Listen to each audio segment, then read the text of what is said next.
Boy, I love the smell. I love the smell of the old classic cars that I grew up with. And what's a real shame about the whole deal is once you take the carpet out and recover the seats and put a new headliner in it and insulation and all the other stuff, the smell goes with it.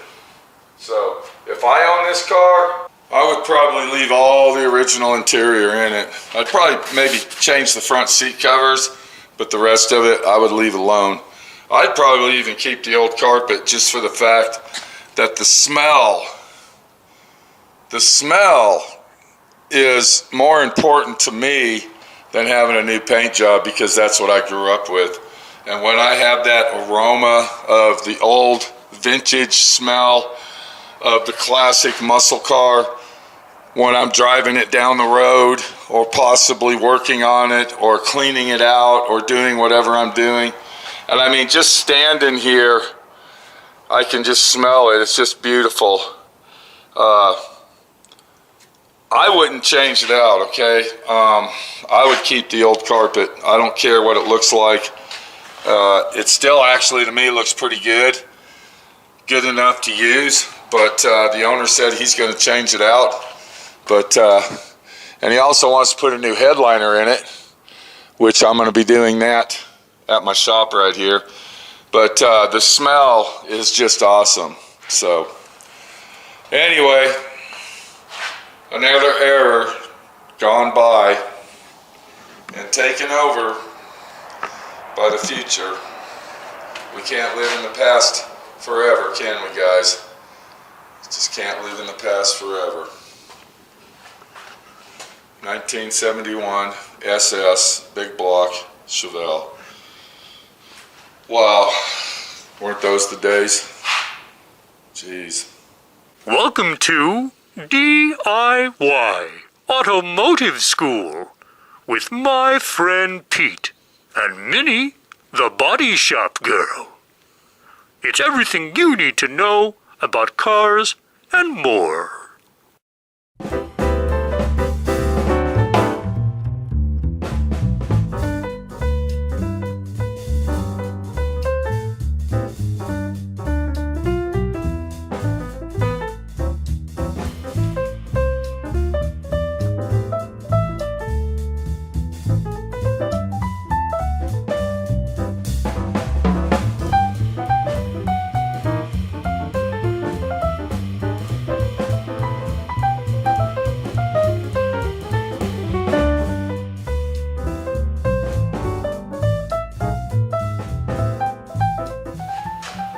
So back to reality we go. Here we are working on the 71 Chevelle, and we have the car on the rotisserie. Okay, the body's on the rotisserie. We just got it sandblasted a couple weeks ago on the bottom, and we found rust. We found some rust that we got to repair, and to do that, we got to take the carpet out. Unfortunately, my friend Pete's era of what can we say, going back in the time machine and living the past, gots to go. One thing that we talked about when I talked to the owner, the floors are not rotted out. All it is little sections of the vehicle that have rusted out. So we're not going to replace floor panels. We're not buying any floor panels. And where this rust is, you won't even see it because it's covered by the frame and the transmission. So we're going to go ahead and repair it with patch panels instead of literally buying floor panels and cutting sections out of that. Let's get the seats out of the car, and we got to get the carpet out of the car. And unfortunately, my friend Pete can't sit here and play Smell-O-Rama all day. I got to do some work.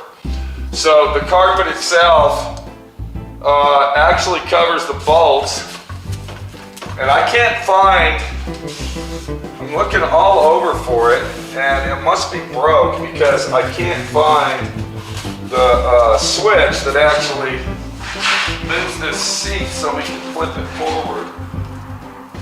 It's nowhere to be found. Here it is, right here on the back of the seat. How stupid am I? And I grew up with this car, people. This was a high school special when I was in high school back in 77, 78. This was it. This was a car that you could purchase for around $500 to $1,000. Huh. Unbelievable, isn't it? So I noticed right here where the bolts are, they're literally under the carpet. That's where they're located. So I'm going to go ahead and cut that carpet back so I can get to that. And there's the bolt right there. All right, so I got 4 bolts here, 4 bolts over there. We're going to get the seats out. Hopefully they're not rusted and rotted in there. And we should be able to take them out very easily. I got to get the seat belts out of the vehicle. I don't know if the owner's going to buy seat belts. That's up to him. We will pack and bag and tack. We will bag and tag everything for him. So when he puts his interior back together, it'll all be there ready to roll. Can we go ahead and look at the floor? That's what we're looking at. We got the carpet out. And I see a few rust spots. One here. You can see that's pretty bad. We're going to cut that out. Minnie looks over there by the seat belt. There's a hole on the, right by her hand up there. Oh. So we got that rotted out. And then directly across from that, and this is where there's a body brace going across, and that's where moisture would gather, if you want to look at that while I'm talking. And moisture would gather up in that body brace, and then it would start deteriorating it. So we got the same thing over here. And then I saw something else. Where was that at? Here it is right here. There's a hole right here. There's some holes right here. We're going to weld those up. Now, let me go ahead and explain something. The rust is dead. There's no more rust in the car. Once you sandblast it, it's a done deal. Now, I'm going to talk to the owner. I went ahead and took all the insulation out on the floor, except up on the kicker panel, which is very hard to get. And I will get that off. We're not going to do it right this minute. But what I'm going to do is talk to the owner and see if he wants me to pour 15 the inside of the floor. Because if you look right here, this is all surface rusted. And even over here, I don't know if you can swing the camera around. There you go. So that's all surface. So I'm going to see if the owner wants me to pour 15 the inside of the floor. And then we'll know that that is 100% rust-free. That's what I would do if it was my car, okay? I would pour 15. As a matter of fact, my 66 Chevelle, I'm going to pour 15 on that floor. So we didn't take the seat belts out until I hear further notice from the owner, because the only thing that I got from the owner is go ahead and unbolt the seats, take the carpet out, throw it away, and then bolt the seats back in because he has a carpet kit at his house. So we're going to go ahead and tilt the car now. We're going to flip it over. It has been blasted on the bottom, and then once we flip it over, we will be able to reveal the rust where we need to cut it out. Normally, when we have rust like that, and the owner requires to just patch it up, because that's all we're going to do is patch it, it doesn't need major repair, I would do that from the top side. But we can't do it from the top side because we've got all this interior in there, and I'd have to gut it all out, and we still got glass. And we don't want to ruin this windshield. I don't know if he's going to buy a new one or not. So we got all the glass and everything, and so we're going to fix it from the bottom, and then we will take some PC7, and I'm going to show you that, and put that on the inside where we welded it up. So let me go ahead and tilt this. We're going to tilt it over, just like that. Is it going to clear? That's our main. Yeah, it looks like it. Okay, it's not going to hit the bottom down there? I don't think so. Okay, so we're going to tilt it over like this.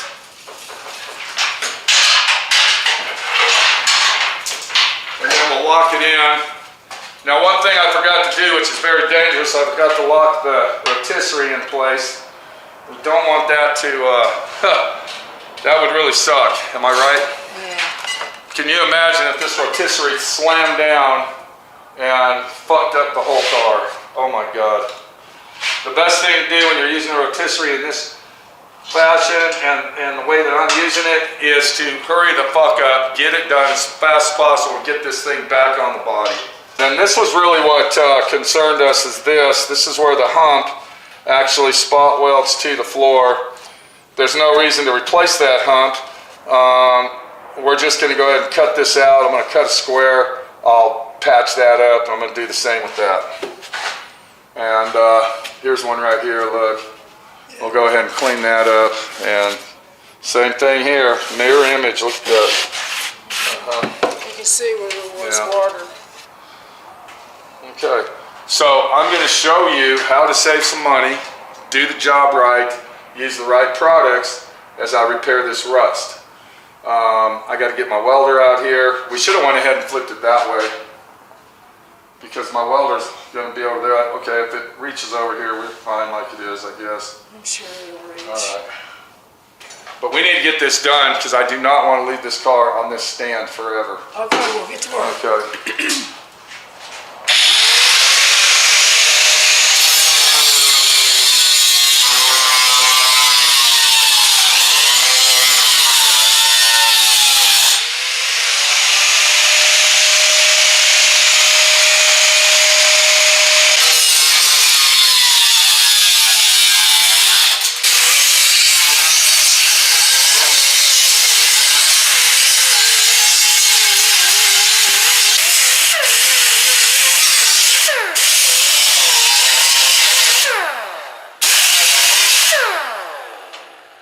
Okay, what we're looking at is, that's the two major rust repairs right there. Now we got this big, I cut it out, and then of course we got this looking thing right there. So what we're going to do is I'm going to take a piece of poster board, and what I'm going to do is I will make an imprint just like this, using my dirty gloves as, there we go, the pattern maker. And then if you look really close, you can see that. And what we're making, people, is, it's called a quick patch. That's what I call them. So the area that we just marked off, we're actually going to make it approximately a 1/4 inch bigger all the way around. We're going to overlap this patch, and this is for not people that just don't have a lot of money, but this is a nice quick way to fix stuff without spending hundreds and thousands of dollars when the patch will never ever be seen. So what I got here, I got the leftover piece of the rear quarter panel that we didn't use, and I will take this and I'm going to transfer this over to this panel here, just like this.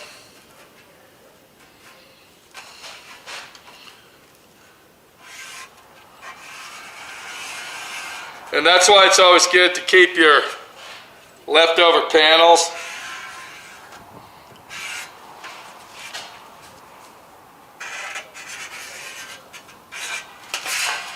So we're going to do that right there. Then we'll go ahead and take our cutting wheel.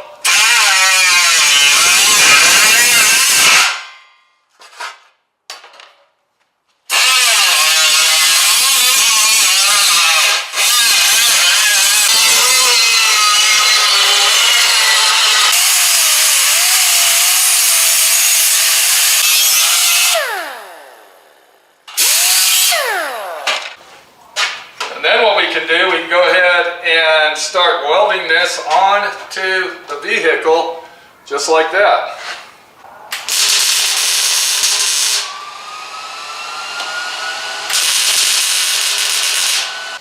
Okay, I accidentally spot welded it, our panel moved, so what I got to do is cut that spot weld off.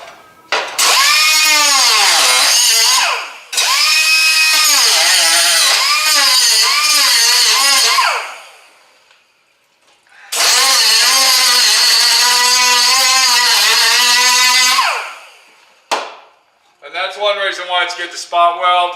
Check it, spot weld, because that will happen.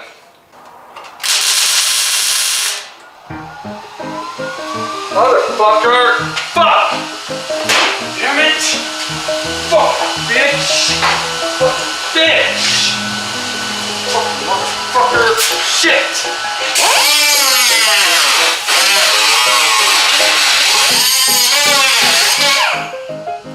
Fucker shit. Fuck.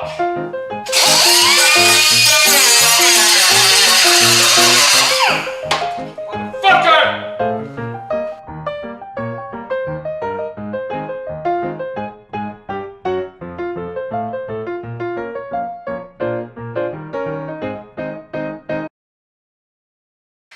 And there's another situation you have is when you make these panels and they don't fit right.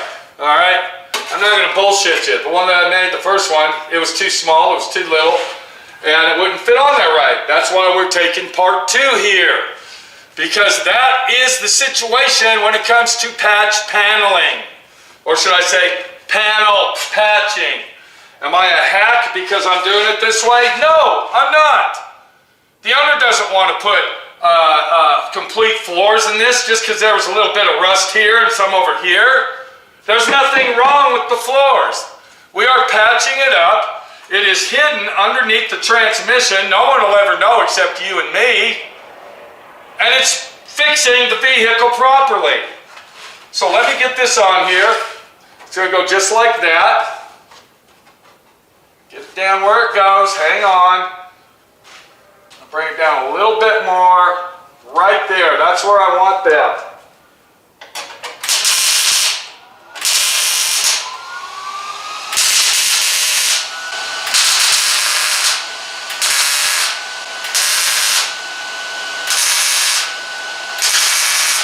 So if you're looking at what I'm looking at, you can see that's going to be a professional patch weld.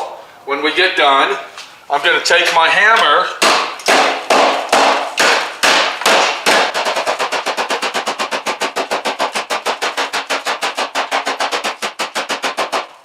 and if you look really close, you can see that I basically have mimicked the factory look of what's going on here. And now what we'll do, we'll go ahead and spot weld that on.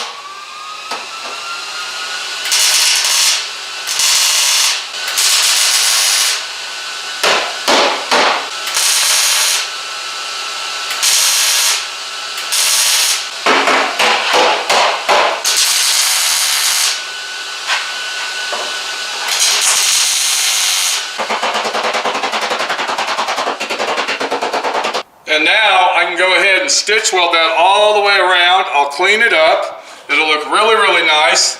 We'll go ahead and rust proof the inside of the vehicle where our patch panels are going to go. And this is a done deal. It's a done deal. I saved the owner hundreds, probably thousands of dollars. We got the job done. It's done right. We killed the rust. We fixed it. We did a patch panel repair. And it's a done deal. Call me a hack, do whatever you want, I don't care. It doesn't really matter to me what you think, because all you're doing is leaving comments anyway. You're not really out there doing the job. But once we're done, you can see this is going to be a very nice patch job. Alright, we went ahead and got all the patch work done. There really wasn't much to do. We had this patch here, we had another patch right here, you saw me do that one.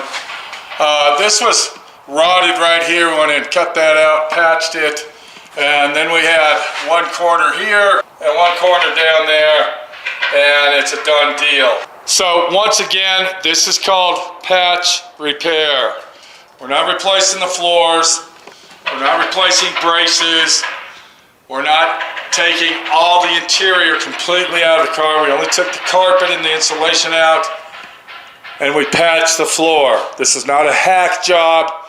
This is not a Earl Shives Mako paint job. This is a patch repair job. That's what we did here. We saved the owner a lot of money, saved my friend Pete a lot of time, and it's almost ready for paint. Now, what I got to do is I am going to seam seal all these edges around these two braces in the center, I don't want water leaking up in there. I don't want moisture getting in there. I want it to be airtight. And then once we get that done, we're gonna go ahead and mix our PC7. We'll get that mixed up and we will go ahead and finish the bottom of the vehicle ready for paint. So what we got here, we got some Dynatron seam sealer. I've been using this stuff for many, many years. When I started using this, it was only approximately $3 tube. And I believe when I started YouTube and I was showing everybody this, it was like $8 or $9 a tube. It's up to $35 a tube, but it's still the cheapest on the market and it works excellent. I would equivalently put this up against 3M seam sealer and I would say this is better. So if you can find that brown Dynatron, get it. And what we're gonna do, we're gonna go ahead and seam seal these braces up so we don't get moisture and rot inside it. Just gonna go around just like this, just like you're caulking your bathtub. And then the next step to ensure that it goes all the way in there, what I got here, I got some lacquer thinner and I got a throwaway brush. We're gonna take that and then we will paint that on there, just like this.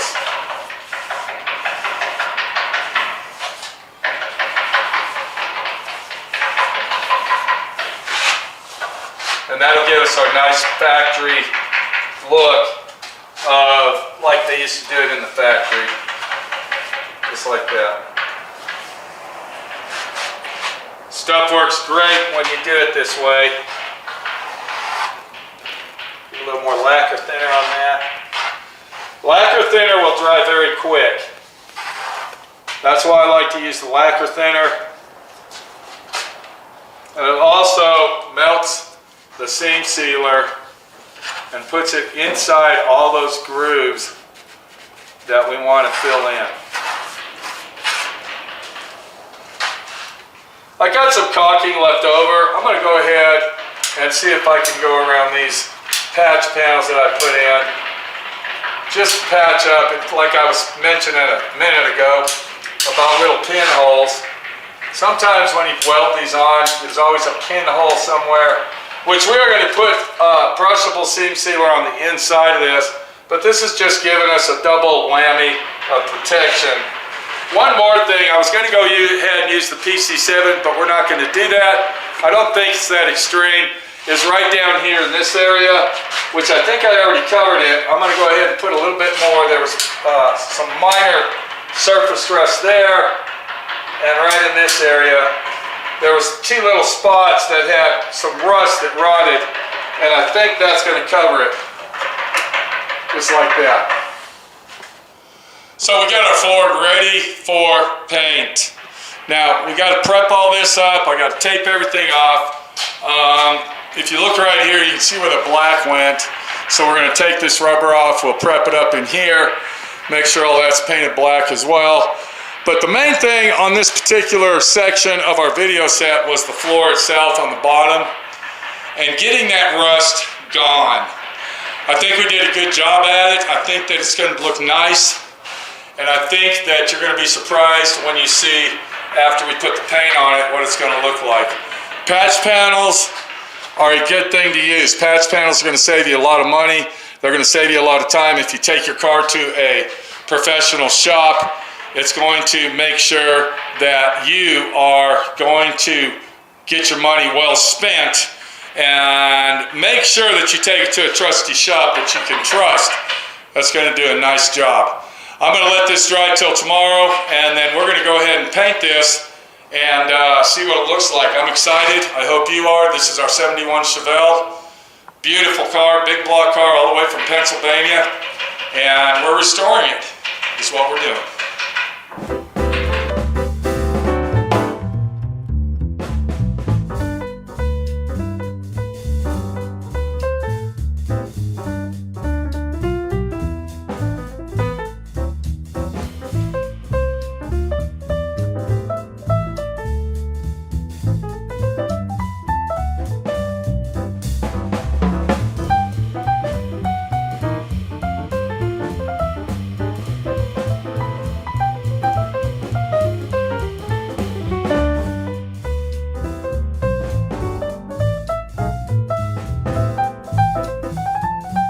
Thanks for watching D.I.Y. Automotive School. Classes don't stop till you know everything.